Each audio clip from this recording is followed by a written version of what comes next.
现在是 live 开始了是吧？对，现在开始了。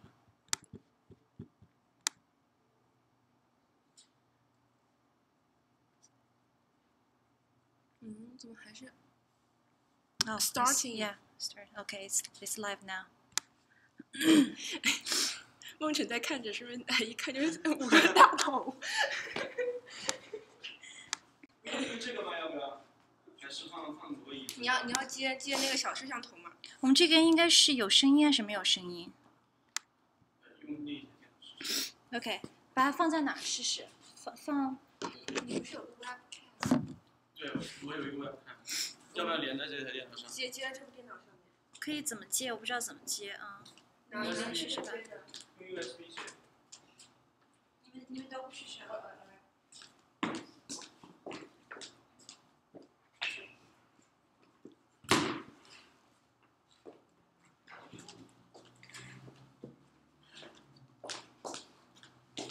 这个挺大的，放哪儿？我把那个电脑放在这个。行。其实电脑不用放，就把摄像头放上去就行了。它是无线的吗？不是无线的，有线的。无线要连电脑。线还是挺长的。但是就总要有地方可以放。放电，就这个位置。还是我们都在这边？你觉得呢？都一个角度。主要这边我觉得挡路。这里吧。这个椅子一开，一两个椅子一开就行。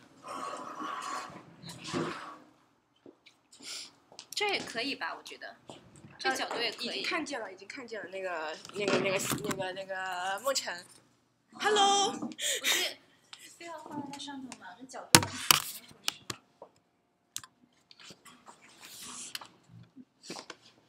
宋明姐，你坐上去试试。现在延迟几秒钟。它会有延迟的。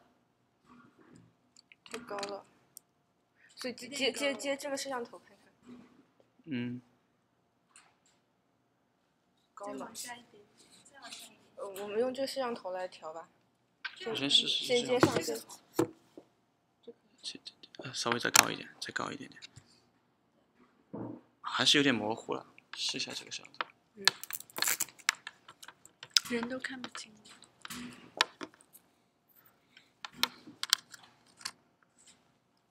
可以。电脑是不是电源？这样是不是可以？卡了，还没有。没有卡。非静止画面。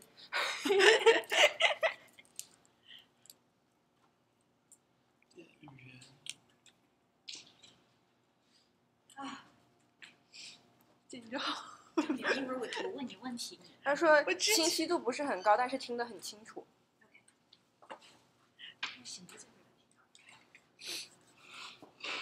我这边我们在接那个就是 web camera， 应该就是有摄像头之后就会变好了。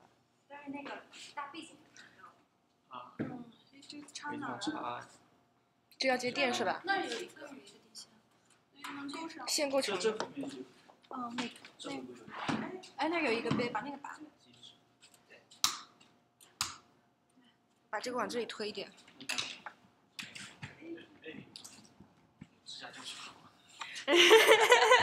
对，我觉得这个地方就有点尴尬了。换那边吧，换那边吧。可以把它。不是，把整个移到那边。对，这边大家都进不来了。对。这个去。同一角度。那个可以移过来，没关系。对，那个我觉得没有。也有线，那个也有线连着的。就是到时候，反正我们开始之后再进来，其实也还。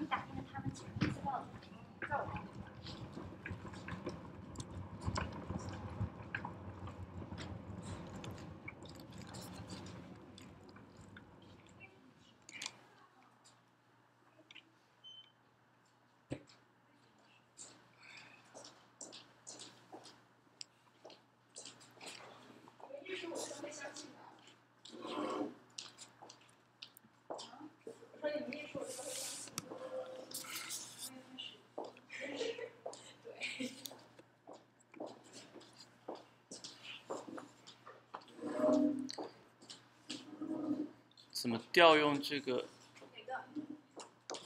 新的 camera？这个开了吗？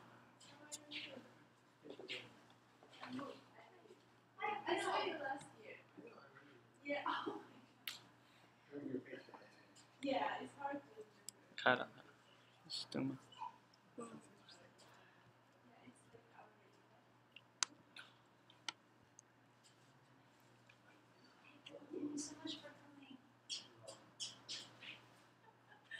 ？So, this display. But I have coffee and cookies for you. So it is being live streamed. Okay, so I should be on my best behavior. No, you're not in the camera, so you're fine.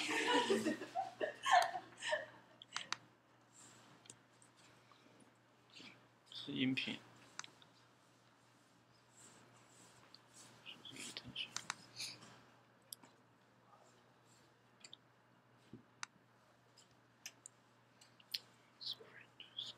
display 看一下，但是我觉得是像屏幕。对，是屏幕。但是照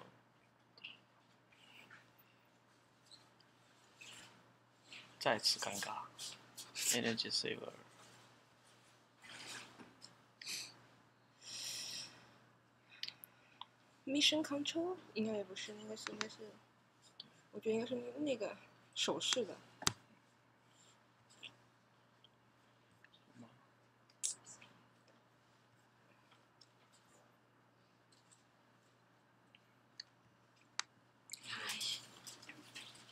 Hi.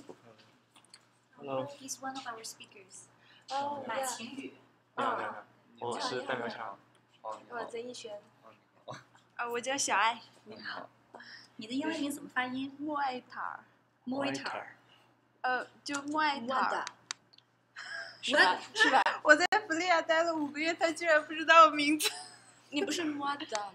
对，莫艾德，就最就原来你是莫艾德。你那个名字特别难发那是音。全世界很难发音的名字。对，所以也怪波斯不了我们。人都发不了。就是叫什么？莫艾德。莫艾德。莫艾德。莫艾德。莫艾德。或者你可以说就中文的莫艾塔尔。莫艾德。莫艾德。对，怎么样都行，都是我。主要是我在海报还好他们打赏。万一我们在知乎上一放，你这开始圈粉怎么办？现在我们在那个啥吗？我们在直播，正在直播。那还是说话谨慎一点。那我别说话了。那我找不到那个怎么调用新的 camera。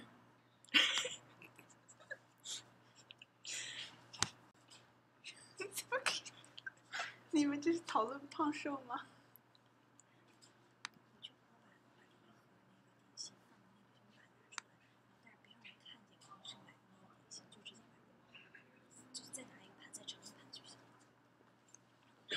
找不到这个 webcam。怎么了？不知道怎么 set up 这个 webcam 进去。啊，不管它了，就用我们这个吧。我们先往这边移吧，让它就对，就用我们这个吧。坐上去试试。看一下。再往5个都进去了。你先那个，我往里面推，我到座位推到座位那里去。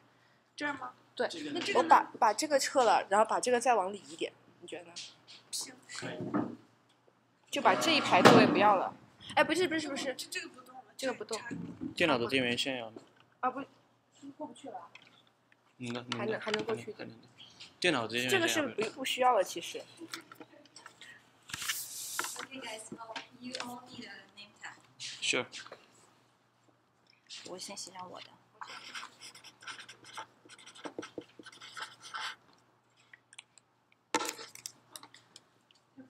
这个弹幕看得到吗？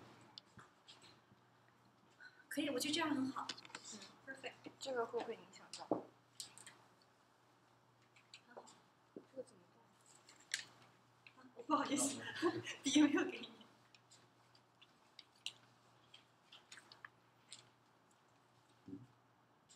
这个是YouTube 直播，这个是录播，这录像。但是它怎么开机啊？是刚那个学妹她说她 power 的这儿。那个，关键Abdul。Hi Abdul。Thank you for coming。你们都在这儿读书吗？对，在这边念硕士。Thank you. Thank you so much. Yeah. Thank you. Abdul, right? Yes, Abdul. Abdul, right? Okay. And you also have a PowerPoint. You have work one? Yes, Okay, slides. cool. It's just a Yeah, but I cannot see the link. Well, do you have Gmail or you have the Google Drive? You can play. You can you usually play here. 有看自己，看自己，其实不用。嗨，你好。讲的时候是你儿子呀？聊天。不是我给个 speed，就是随便聊一聊。对对对，他会，如果你有自己的计划的话，你可以到时候给你。没有，如果没有的我本话就聊天。来没有，然后后面一听要挺多，我就稍微准备了一点点，但是也就随便聊聊，就如果不是你讲的话，就也可以留出时间专门做 PPT，做 PPT。没有，我没有那么。就看自己。我觉得他们可能有。我也准备了一点点，但是也没有做 PPT。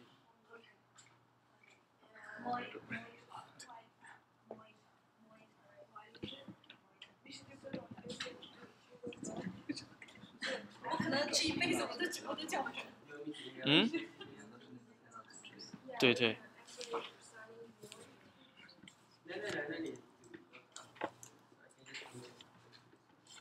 Okay, here. Got it. 啊，可以。你就在邮箱看。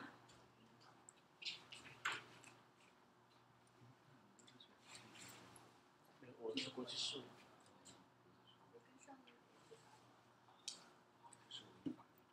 对。应该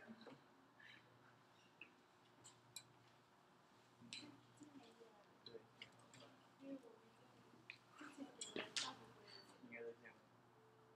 校园还真可以。就是现在是研二。去年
Sure. Okay.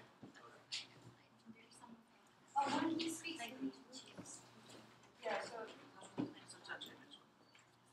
Oh, okay. So you can control the.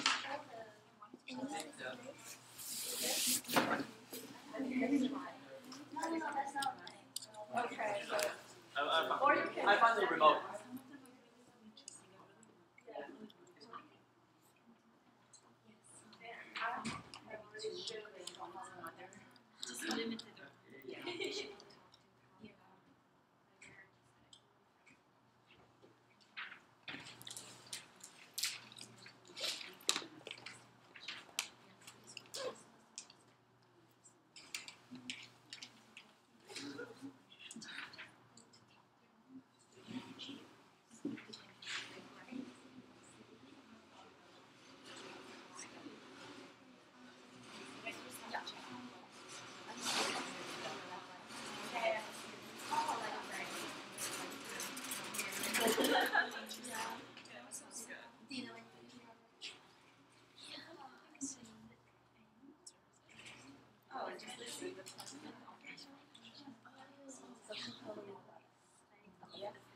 She's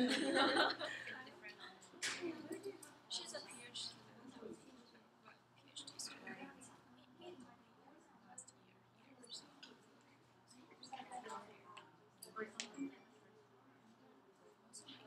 So it's like related. Yeah. Okay. Wow. I understand. So Martin, but like, oh no. It's not like I'm I'm stressed now. So I'm not here. But I have to study so much. I don't do anything. I just think it's okay.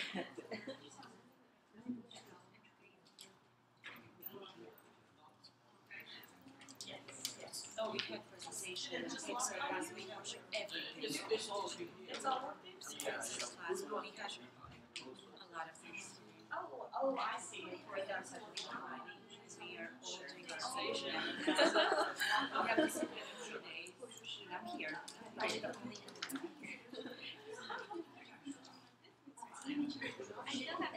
Well, I applied, so I didn't mind. Yeah, Just you know, it's more like they said you can hear that I said.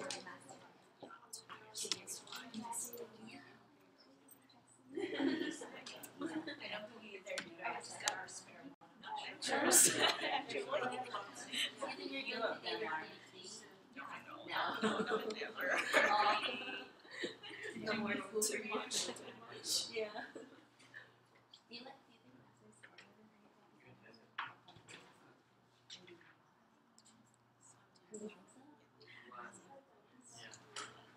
The team looks like it's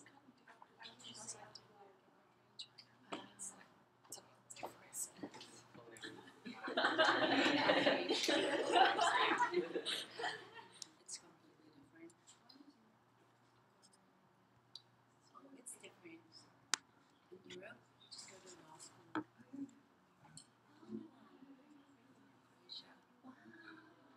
So we just go after high school. We have law school. It's 5 years. So it's under, yeah. So it's 稍微往那 undergrad 边 and 涂一 grad 点，这样我们海报看到。但是只有4个人。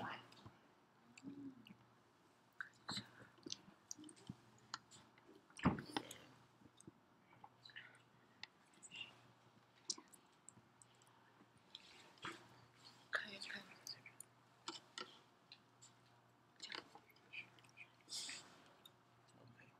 对，你往后撤一撤可以。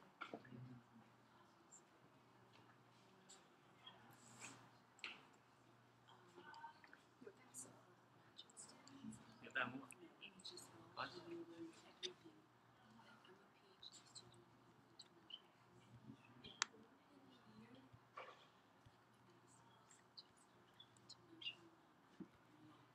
Again, that's what I'm interested in.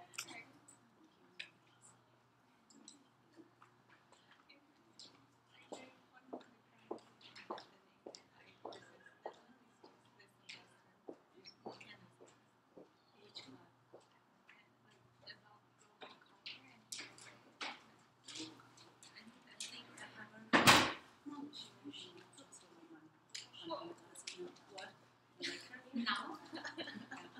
She said it's a semester.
Okay.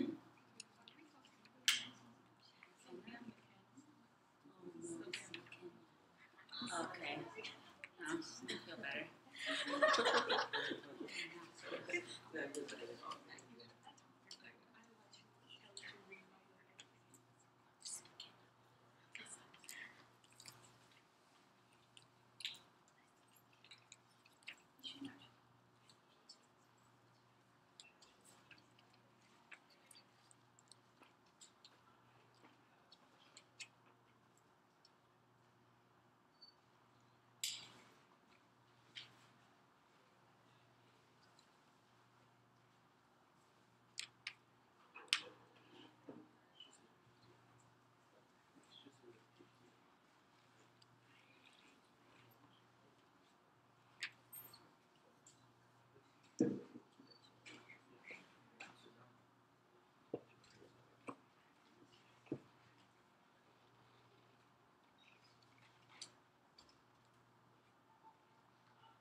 Alright, I think we can start now. Well, good afternoon everyone. Thank you so much for coming today. I'm very, very glad that we're able to get together today here to have this event. The event is called International Student Forum, Tell Your Story, Inspire the World. This event is organized by the Foundation for Law and International Affairs, and I'm the founder and president of this organization. And this event is part of the International Education Week organized by the U.S. Department of State and the U.S. Department of Education. So this initiative aims to promote or help Americans to understand the global environment and help more American people to get involved in global conversations and also to attract more future leaders to come to the United States to study and work. So we're very glad that we're able to be part of this huge program and share some interesting, inspiring stories from some international students. So my name is Xiaoming Zhu. Like I said, I'm the founder and president of FLIA, the Foundation for Law and International Affairs. So FLIA is basically aims to promote international communication, education, cooperation, and intersection of law and international affairs. Because I personally study international law here, so that's how I got the idea to help more international students, scholars, to get involved in the global scholarship. That's how we started. So we have been running for more than 2 years. It has been very interesting, and we definitely enjoyed it. So I figured, besides the fields, at the intersection of law and international affairs, there are more people, more international students. They have also a lot of very interesting stories to tell the society here. So today we're very honored to invite 4 speakers here. Miao Qiangdai, he's a student at School of International Affairs. Abdul El Kaf, right? Yes. Sorry about that. You study engineer here, right? Yeah. Okay. Xiaoai, yeah, Moidar. So her name is very hard for me to pronounce. But this is part of, the fun part of being an international person. You have to learn how to pronounce more, names that are not your native language. So Moidar, yeah. So she just graduated from Penn State Law School. Qing Yu Ma. So he studied geographical information system. He's a PhD student here. So I'm gonna ask them to share their stories a little bit. Then I will probably ask them some questions. Then I will welcome questions from the audience. And we are also being live streamed today, and we're recording this event so we can. So first of all, there are some audience that are watching it from other parts from all over the world, and we're going to record it and play on some websites for people who are not able to watch it now, to be able to be here, due to like the time difference or the limited to locations. So hopefully our stories will reach more to people. Okay, so I think we're going to start with the Abdul story. You have a PowerPoint to play, right?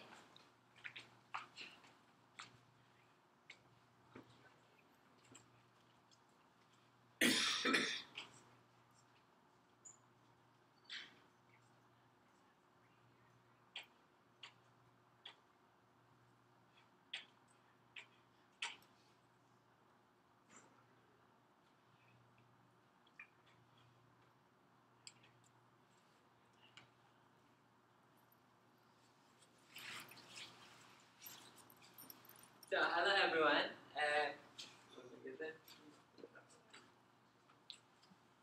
So Abdul, I'm one out of 5 students from Yemen here at Penn State.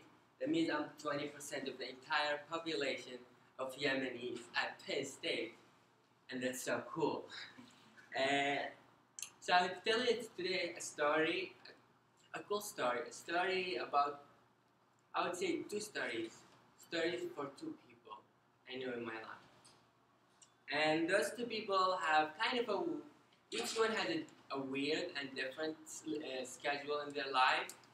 And let me show you the schedule. So that's gonna be cool.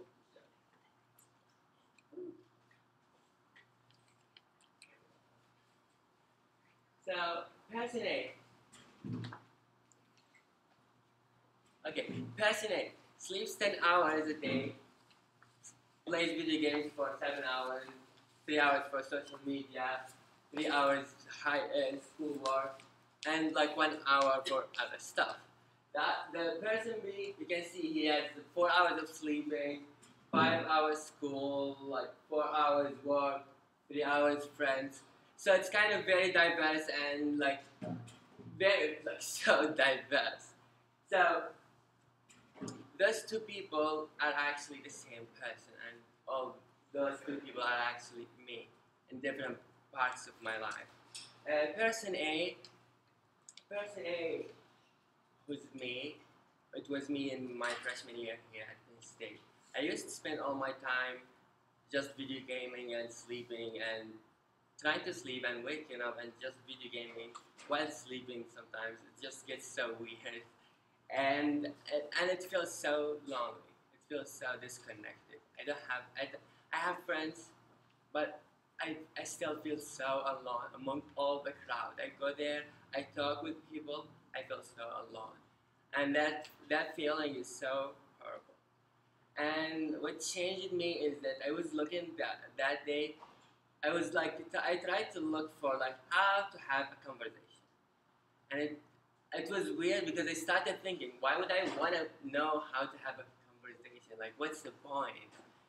And I realized that like I wanted to be social with people, but the way I found my answer for how to have a conversation is, what do you want to know? Why do you want to have the conversation instead of how to have it? So the reason I started having conversations with people is I want to know more about them, and that reasoning has helped me to have a real conversation. And since then, I started going to different clubs and organizations because I know how to have a conversation. Because I want to know about people. You know, it's so cool to know about people, and it's cool to see the superpower in each one of us. There's always a story, and when you hear it, it's just so powerful, right? And for me now, the reason I started doing this is that I started feeling like sleeping is not that, like, I need more time. I cannot sleep that, like, 10 hours. So I started sleeping way less, and it's actually working with me. And then I started having 4 hours of, like, personal growth, in which I just started thinking about all the conversations I had, all the stories I've heard from people, and I started thinking also about what I want to do and how that touches me, how that influences me. What should I do to acquire that power or superpower that each one has that I met in that day, and that actually empowered me endlessly. So I believe that here at Penn State we have like a huge international diversity, so we can see like people from over 100 countries, and the fact that those people are there is amazing because having all those identities going on in the same location in one city is so rare, so precious. It's just learning about way diverse stories of every human being that can just change your life every time. Now for me, I believe I change my life twice every week, and that actually made me a very like more strong, like stronger person. And I believe that every day I grow and every day I will be stronger as long as I have people from different backgrounds around me. Yeah, so thank you. So I know you started nonprofit here. Yes. Yeah. So would you like to just let us know a little bit background about this nonprofit? So it's not a nonprofit yet, but we are working on the nonprofit part. So there's an organization. So it's kind of cool as well because there was that event. Its name is Students with Schizophrenia, and I was like, "What's schizophrenia?" I had no clue what schizophrenia is, and I was like, "That sounds cool." But like the word sounds so interesting. So I was like, "Okay, I should go, and that's gonna be fun." So I went there and I learned about schizophrenia, and I heard the story of the presenter about schizophrenia, Cecilia Macau, and I was like I should do something. That's so like it hurts me that there are some like 1.1% of the human population that suffers from schizophrenia, and the rest don't care, or the rest stigmatize schizophrenia, make schizophrenia like sound so negative, like make the person with schizophrenia sound so negative. They ignore the human inside every human with schizophrenia, and that made me like inspired me to start to work on that non-profit with Cecilia Macau, and so we started the club, the organization here, and hopefully in the very near future we will start the non-profit. Thank you. Yeah, we do appreciate there is such a kind of organization to spread this these rare knowledge we don't know, but actually it's a very good thing to know. All right, thank you. Okay, so next one, let's go with the lady. So Mara is just graduated from Penn State Law School, and she has also studied in Europe. So would you like to share a little bit about your experience studying law school? Sure. Hello everyone, my name is Moita Ablaiti. I'm from China. But maybe you feel like, oh, she's from China. Yeah, I am from China, but I'm ethnic minority, Uyghur. I think I'm the first Uyghur at law school, so at Penn State Law. Yeah, and I think every time when there is some like chances or opportunities to share about my story, I would like to say like studying abroad is a very beautiful experience because I learned many things. Like not only the legal knowledge what I gained here or Europe, the more is like I learned how to live in a diversity environment with people from different backgrounds and like different culture, different legal system, and then this experience teach me how to think from a different perspective. In terms of my like I gained my undergrad at China, but I spent 1 year in Europe, Sweden, a law school to learn European law as an exchange student. And then at that time I feel like actually before that everybody told me like like legal system is very different from country to country. Why you want to go to Europe? Like if you want to be a lawyer in China, it doesn't really useful actually. It's better you just stay in China and then just learn well the Chinese law and then take the bar exam and be a lawyer. But I feel like there must be some meaning to like know the law. Yeah, it's just a professional major, but at the same time I feel like it's not only the knowledge, you can learn the culture, the people, because like China is more and more like economically growing, and we have more and more communication with outside the world. So I feel like this is a good opportunity. I can learn law in Europe and then see how the European legal system, and then what's the difference between China. So and then I decided to go to Sweden and take European law class for 1 semester. After that, I feel like, oh, that's so amazing. Now, actually, it's not that much different. There is so many things similar and different at law schools. For example, like Sweden, their legal system is like civil law and common law mixed. So some parts are like Chinese like teaching method at law school, some parts are different. So I feel like this is good. And then, especially I took one course at that time, like comparative law. And then at that class, the professor we were discussing, like in my class, there is like 21 students from 20 countries because we are all exchange students. So I'm the only black here in my class. Like others are from 19 Europe countries. So every class, like the professor would ask questions like, how about this in your country? And then I'm the only Chinese. So I have to, I think that time I learned more Chinese law before what I learned previous 3 years in my own law school. And then that really impressed me. So, and then I feel like, oh, this is really good. The law school, the education system, the teaching methods, everything is different. The professors was funny, and you can learn to speak. Actually, before going there, I was kind of quiet in my classroom. And you know, in China, everything is like the teachers are talking, and you don't really need to like put forward your own idea. You just need to listen, and then that's it. And you just there is final. You take the exam. That's it. But in Europe, this class especially, the professor, every single class, 21 of us need to answer at least twice in the classroom to the different questions.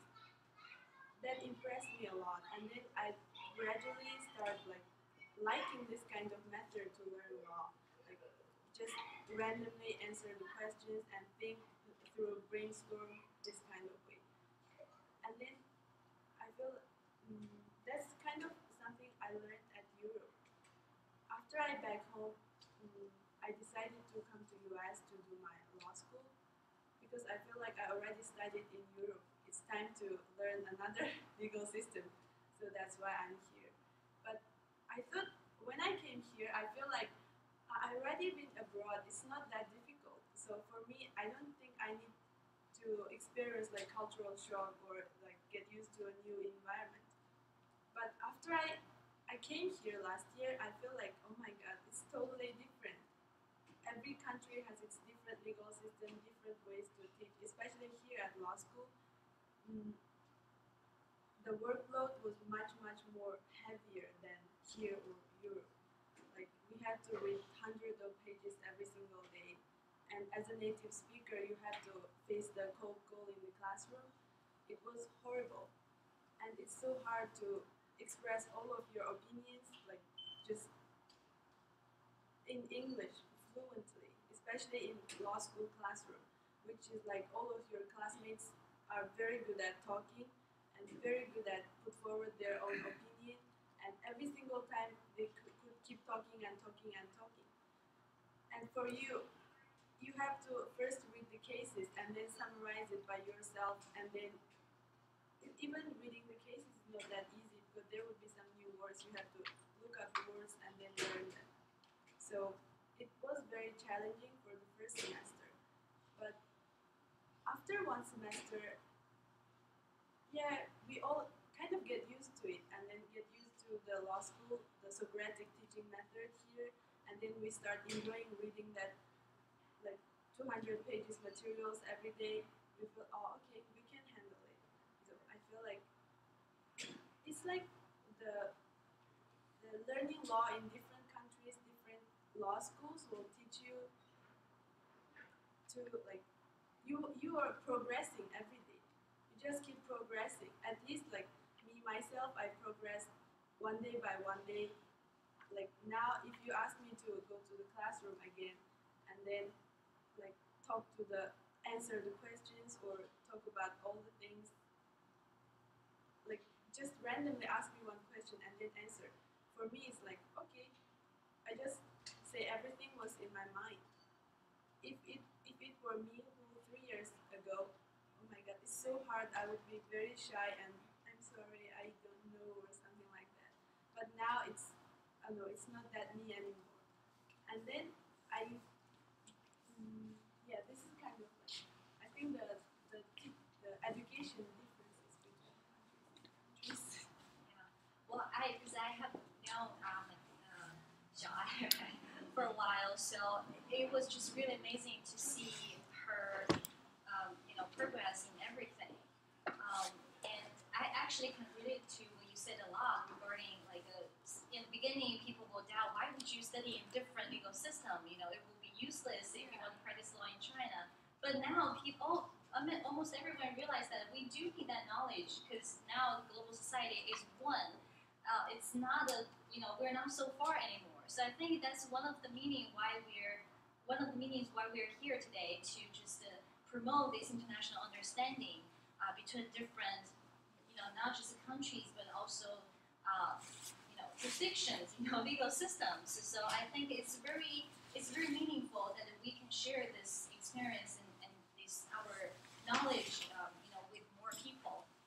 So it's Miao Chen's major is different than yours, but it's kind of close because he studied international affairs, which is also we're related. First of all, we're related to our nonprofit, the Foundation for Law and International Affairs. Secondly, we're in the same building, so they do have they have to take some international laws, classes. So, but I think you guys have very different learning style and you have very different way to think because you have to be more diplomatic, right? So, would you like to share about your story with us? Yeah, sure. But first of all, I think I think the way of thinking of kind of international affairs students is so different than of law students. We kind of take things for macro level, and we do not think things in a case by case thing because usually in US and Britain we will study case laws and we think things in a kind of micro thing in a particular environment and conditions of each case. But actually we at least me as the international affairs students, I tend to look at things for their similarities and make classifications of things and to get some to extract some meanings from them generally. So let's back to my stories.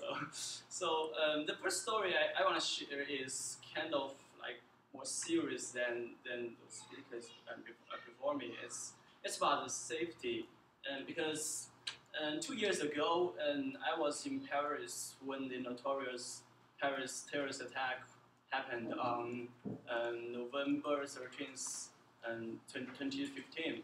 It was a Friday night, like today, and people went out, hanging out and having fun with people in theater, in cafeteria, in stadium.